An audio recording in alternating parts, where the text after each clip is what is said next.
আপনার কাছে একই রকম প্রশ্ন আসলে নির্বাচনের নির্বাচন নিয়ে প্রশ্ন ছিল, নির্বাচন নিয়ে। তো নির্বাচন দৃশ্যত যেটাকে আমরা একটা শব্দ ব্যবহার করি, অর্থাৎ সাদা চোখে আমরা দেখি যে নির্বাচনের একটা আয়োজন আছে। সেটা কিভাবে? প্রধান নির্বাচন কমিশনার এর আগেও বক্তব্যটা দিয়েছিলেন এবং টাইম ফ্রেম বলেছিলেন যে তিনি ডিসেম্বরকে টাইমলাইন ধরে এই প্রস্তুতি নিচ্ছেন। সাহসিকতার কথা। এরপরে একান্ত বৈঠক করলেন প্রধান উপদেষ্টার সাথে। যেহেতু একান্ত বৈঠক, ওই বৈঠক নিয়ে সমালোচনা না করাই ভালো। বৈঠক হোক, কথা হোক, কথা তো তাদের মধ্যে অবশ্যই নির্বাচন নিয়েই হবে। আর মানুষ তো নির্বাচনের অপেক্ষাই করছে, রাজনৈতিক দলগুলো সেই অপেক্ষা করছে।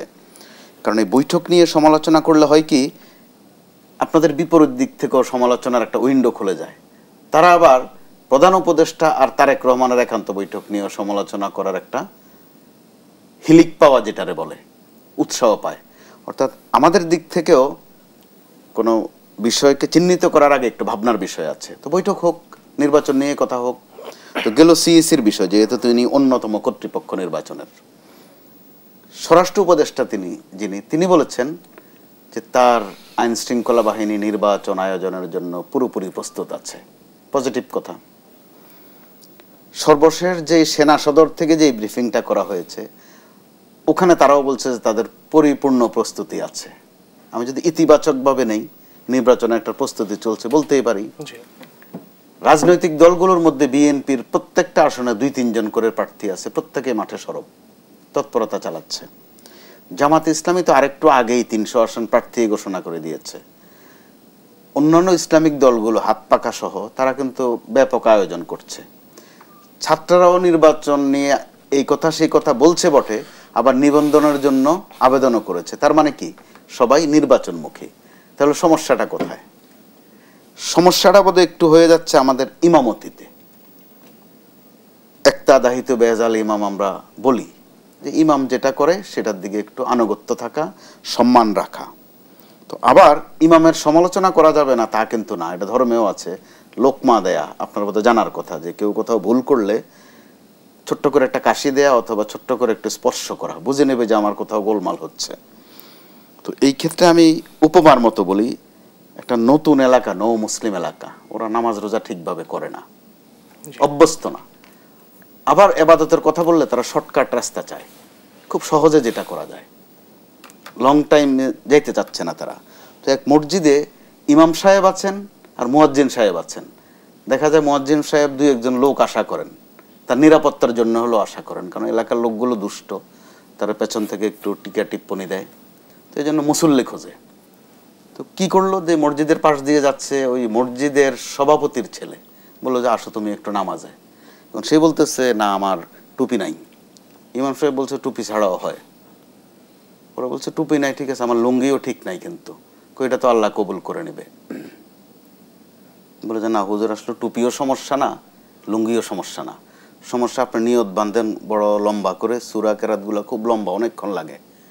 অর্থাৎ তার ইমামতির ডিউরেশনটা বড় হয়ে যাচ্ছে।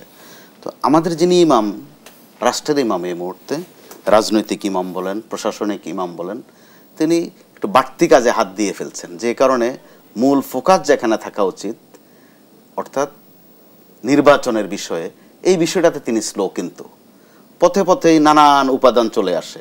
তো এই উপাদান আসতে গেলে হয় কি, ওই যে আমি যেটা বললাম, সমালোচনার দুয়ার যখন আপনি খুলে দেন, আন্দোলনের দুয়ার যখন খুলে দেন, তখন ঝাড়ুদার সমিতিও নামে, বিদ্যুতের মিটার রিডারও নামে। আর আমাদের যেটা সর্বনাশ একটা করে ফেলছে, এনবিআর সারা বছরের মধ্যে মে মাসে সবচেয়ে বেশি কাজ করে। 12 মাসের মধ্যে মে মাসে তারা 12-13 মাসের কাজ করে। এবার পুরো মে মাস তারা কর্মহীন থেকেছে। আবার অর্থাৎ বাজেট উপলক্ষে তাদের কাজটা, বাজেটের পরপর জুলাইতে আবার ব্যাপক কাজ থাকে তাদের, প্রচুর ফাইল ওয়ার্ক থাকে। এবার তারা জুন জুলাইতেও তারা কিন্তু অনেক সময় বরবাদ করেছে। এর মধ্যে এনবিআর চেয়ারম্যান বলেছেন যে সামনে রাজস্ব নিয়ে খুব সমস্যা হবে। তাহলে আমরা দেখেন এত উইন্ডো খুলে যাচ্ছে, আমরা যাব নির্বাচনের দিকে, শেরেবাংলা নগরের দিকে, আমাদেরকে টেনে নিয়ে যাচ্ছেন কাকরাইলের দিকে। আমরা যেতে চাই নির্বাচনের দিকে, প্রার্থী যারা আছেন তারা এলাকায় যাবেন, তাদেরকে নিয়ে যাওয়া হচ্ছে ওই ট্রেনের মাস্টার রোলের কর্মচারীদের সামাল দিতে। চাচ্ছেন আপনি ক্যাম্পেইনে নামবেন, আপনার চলে যেতে হচ্ছে সচিবালয়ে আনসাররা কি করে ওইটা দেখার জন্য, অথবা মাঝে মধ্যে সোহরাওয়ার্দী কলেজ কি করে, জগন্নাথ কলেজ কোথায় ঘেরাও করেছে। গণমাধ্যম কর্মী হিসাবে আমি আপনিও কিন্তু এটার ভুক্তভোগী। নইলে এই সময় আমরা কি রিপোর্টিং করতে পারতাম? আমরা তো চমৎকার চমৎকার সাবজেক্ট নিয়ে আসতে পারতাম। আমরা আনতে পারতাম যে আবেদ আলী সাহেব এখন কি অবস্থায় আছে। আপনার কি আবেদ আলী কোটার কথা মনে আছে? অসংখ্য লোক তিনি বিসিএস ও চাকরি দিয়েছিলেন, তারা কিন্তু প্রশাসনে আছে দিব্যি। এটার নাম আবেদ আলী কোটা। একজন ড্রাইভার কিন্তু প্রচুর উচ্চ পর্যায়ে চাকরি দিয়েছে। মাঝে দিয়ে আরেকজন মাল এবং মালিকের কথা মনে আছে বোধহয় আপনার, ড্রাইভার মালিক, শত শত চাকরি দিয়েছে। তারা কিন্তু খুব বহাল আছে প্রশাসনে। তারা ওই সুযোগগুলো খোঁজে যে কোন দিন কোনটা নিয়ে নামা যায়।